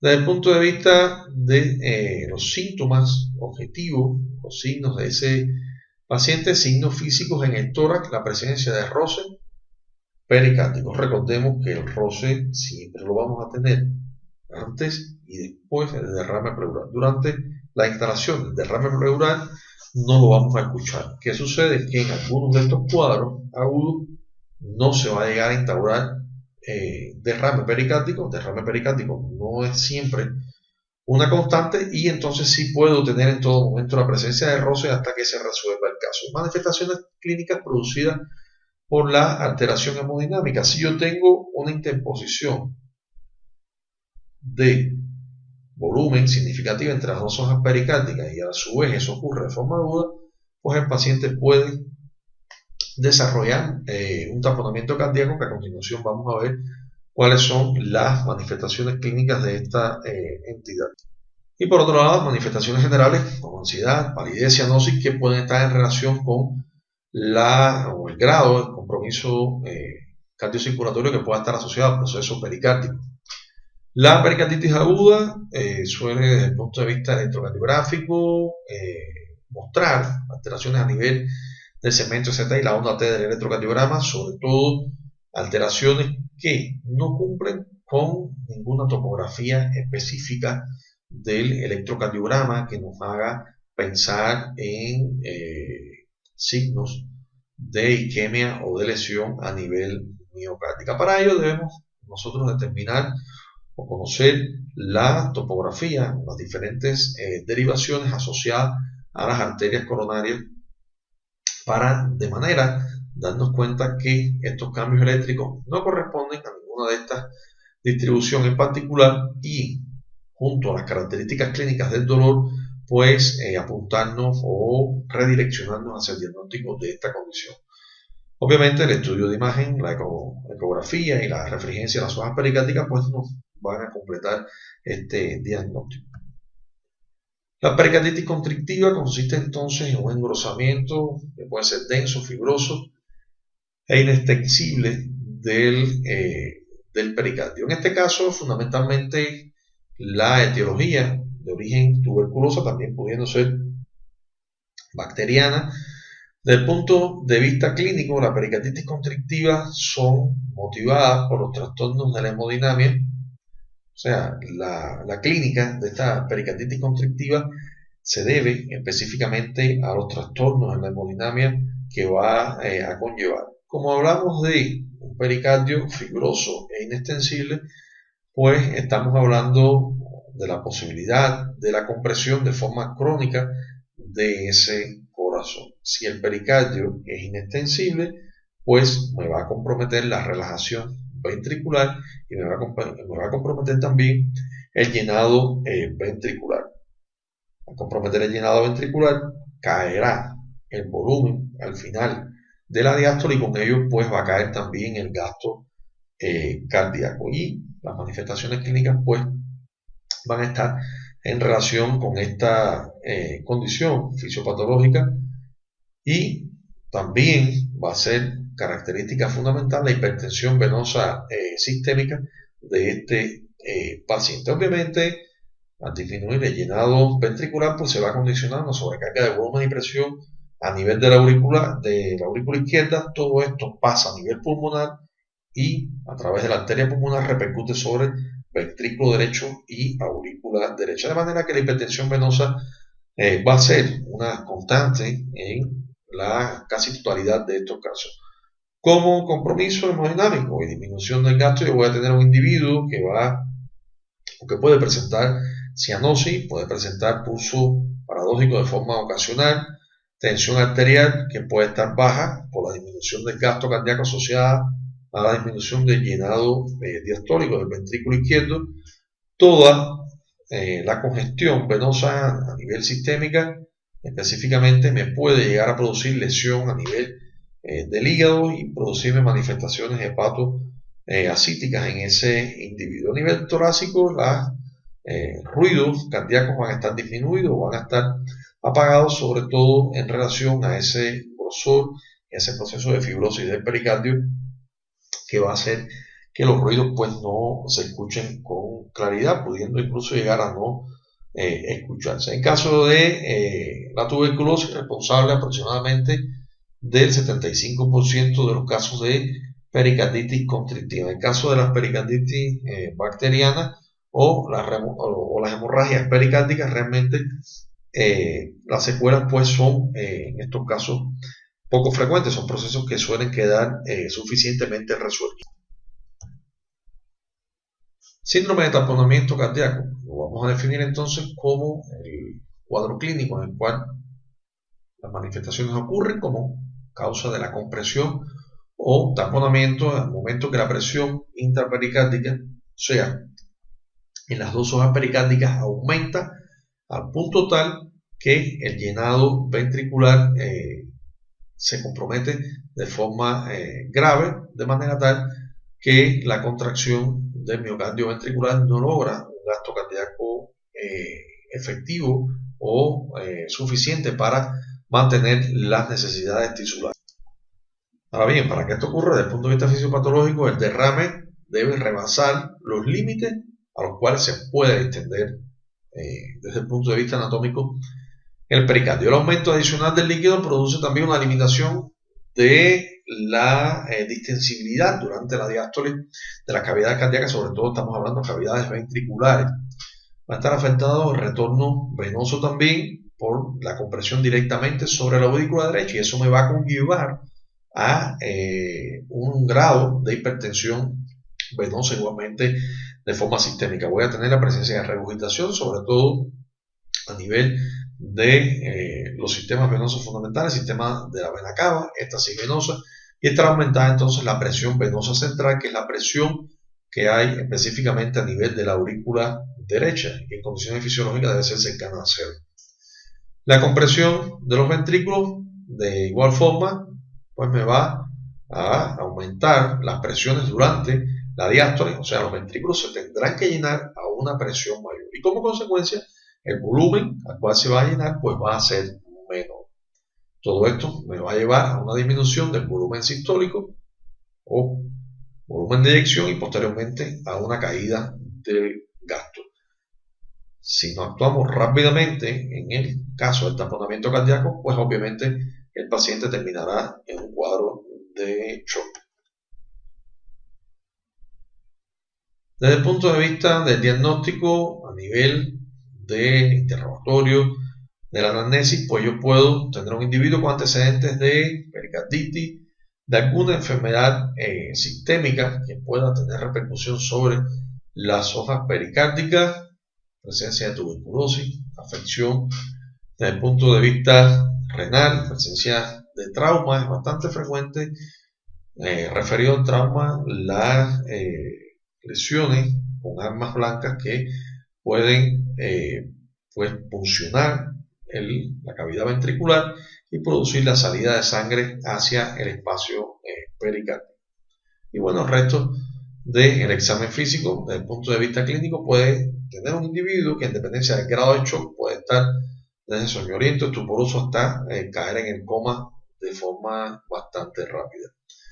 Podemos tener pacientes que pueden estar intranquilos, pálidos, cianóticos, posición sentada. La presencia de hipotensión arterial con disminución de la diferencial y la presión de pulso es un hallazgo constante en este tipo de pacientes. La distensión venosa va a ser significativa, como explicamos con anterioridad, y la ingurgitación de la yugular va a ser bastante marcada. El pulso rápido y débil por la disminución del volumen sistólico y del gasto cardíaco, con una frecuencia existente de pulso paradójico. Aumento de la presión venosa con toda la congestión a nivel venoso y la sobrecarga, sobre todo a nivel de la aurícula derecha, por la compresión del pericardio sobre esta cavidad ingurgitación de estos vasos que no van a colapsar durante la inspiración. Y en cuanto a la triada del taponamiento cardíaco, o sea, los 3 elementos clínicos fundamentales que no van a fallar, van a ser constantes en ese paciente: la presencia de la hipertensión venosa, hipotensión arterial y corazón agrandado o quieto en relación a la ausencia de los ruidos cardíacos. Algo que va a ser también una constante a nivel de la auscultación. Puedo tener ruidos con una intensidad marcadamente disminuida, o simplemente no poder determinar por la auscultación estos ruidos. La hepatomegalia dolorosa, obviamente congestiva y con presencia de reflujo hepatoyugular. Puede haber presencia de ascitis, edemas periféricos.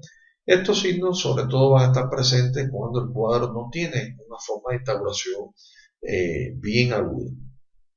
La pericardiocentesis es una de las medidas terapéuticas que podemos utilizar en este tipo de pacientes y se debe extraer aproximadamente una cantidad de líquido entre 50 y 100 mililitros. Debemos observar las características del enviarlo al laboratorio, pues esto nos va a ayudar con el diagnóstico de certeza o el diagnóstico etiológico del cuadro de taponamiento cardíaco. Podemos hacer también cultivo, examen citológico, o sea, ver la celularidad. En caso de algunas enfermedades neoplásicas pudiera ser útil. Y si el líquido es hemorrágico por trauma, debemos valorar rápidamente el tratamiento quirúrgico y ser muy cuidadoso con la pericardiocentesis y la cantidad de líquido que se extrae, puesto que si se ha perforado la cavidad ventricular, pues podemos añadirle también con una pericardiocentesis intensa, pues añadirle un componente de hipovolemia a ese paciente. Acá tenemos los elementos clínicos fundamentales que hemos hablado: área cardíaca aumentada de tamaño, ¿verdad? Podemos tener asociado cierto proceso fibrótico de las hojas pericárdicas, pero la constante siempre va a ser la ubicación de líquido entre ambas hojas pericárdicas, de manera tal que supera la capacidad que tiene el pericardio para distenderse. Motivo por el cual los ruidos cardíacos van a estar considerablemente disminuidos en intensidad o simplemente van a estar ausentes a la auscultación. Voy a tener la presencia de hipotensión arterial, va a ser el otro elemento clínico fundamental, y voy a tener a nivel de las estructuras venosas la presencia de hipertensión venosa o la ingurgitación yugular, como hablamos con anterioridad, manifestaciones hepatoascíticas, reflujo hepatoyugular y, como consecuencia de la disminución del gasto cardíaco, los signos clínicos que vimos referentemente al cuadro hecho con anterioridad, y a nivel del sistema nervioso central, la disminución significativa de los niveles de conciencia del paciente. Desde el punto de vista etiológico, causas inflamatorias acompañadas de un exudado masivo, pero tiene que ser un exudado en cantidades significativas y que se instaure de forma relativamente rápida, como en el caso de la pericarditis tuberculosa pudiera ser una de las causas. Pericarditis piógena, otros gérmenes bacterianos, neoplásica, que esa pericarditis neoplásica puede estar asociada también a un componente hemorrágico determinado. Pericarditis en el reumatismo, en el lupus eritematoso diseminado, o sea, de causas sistémicas. Pericarditis hemorrágica, que pueden ser traumáticas, lo más frecuente, heridas con armas blancas, por administración excesiva de anticoagulantes, sobre todo caso de anticoagulantes antagonistas de la vitamina K, que puede llevar a un sangramiento importante que puede ser difícil de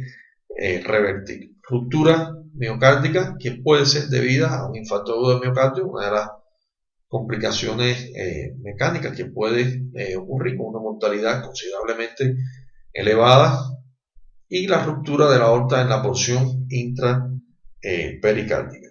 Pudiera ser otra de las causas de interposición de sangre significativa entre las hojas pericárdicas y llevarme a este cuadro de taponamiento.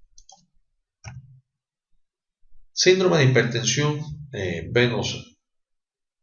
considerando la sangre o la circulación de la sangre dentro del sistema venoso, al igual que durante o en el sistema arterial, ocurre por diferencias de presiones. Habíamos hablado del gradiente de presión, de donde más presión hay a donde menos presión existe. En ese punto, ambas circulaciones, tanto venosa como arterial, pues mantienen esa similitud. Ahora, tres son los factores que van a condicionar la tensión venosa. Y tenemos lo referente a la fuerza como tal de la sangre y al resto del impulso cardíaco, o sea, con la cual ella sale la expresión de las venas por la contracción de los músculos y la aspiración torácica. La hipertensión venosa puede ser generalizada o puede ser localizada, y el valor normal de la presión venosa puede ser entre 80 y 110 milímetros de agua específicamente. La hipertensión venosa, cuando ocurre en un territorio localizado, pues obviamente ocurre por la obstrucción de una vena determinada. Y esto ocurre o por un fenómeno trombótico o por una compresión local sobre la estructura venosa. Puede estar asociada también a la presencia de edema y de cianosis.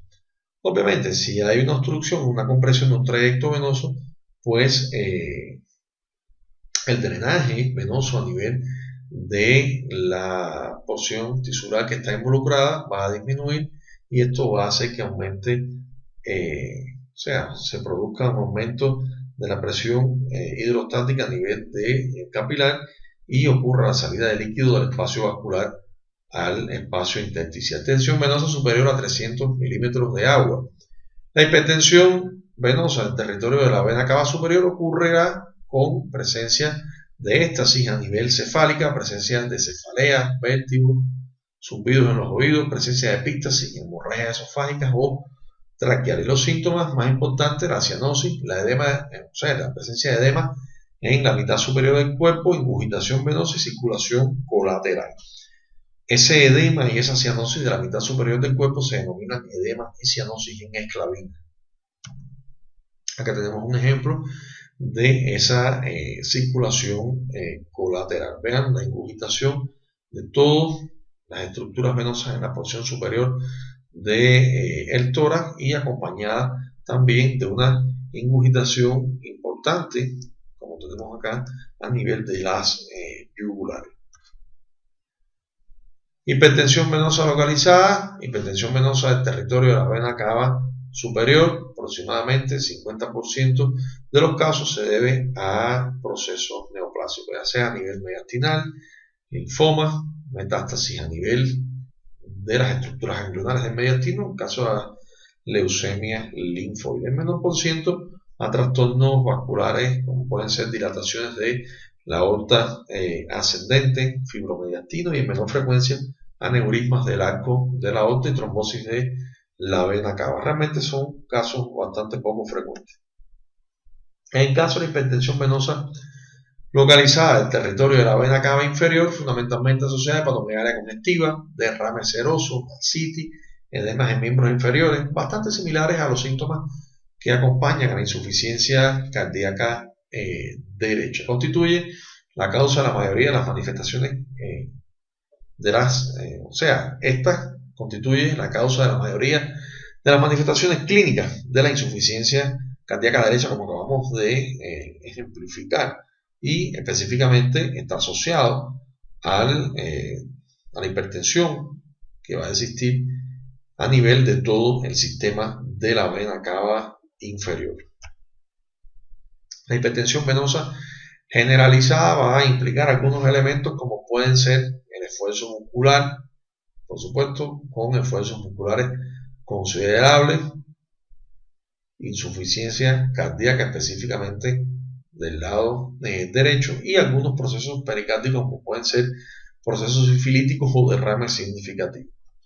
Alteraciones de tipo mediastinales, alteraciones como ocurre en la sífilis, fiebre reumática, escleroefisema, presencia de enfisema pulmonar, bronquitis crónica, o la combinación de ambos que resulta en enfermedad pulmonar obstructiva crónica. Esa hipertensión venosa generalizada también puede ser secundaria a un cuadro de insuficiencia tricuspidia. Hasta acá las principales consideraciones desde el punto de vista semiológico, partiendo del examen físico y terminando con los principales síndromes del aparato cardiovascular que deben ser revisados en el caso específico de los síndromes en el capítulo 45 del tomo 1 de Semiología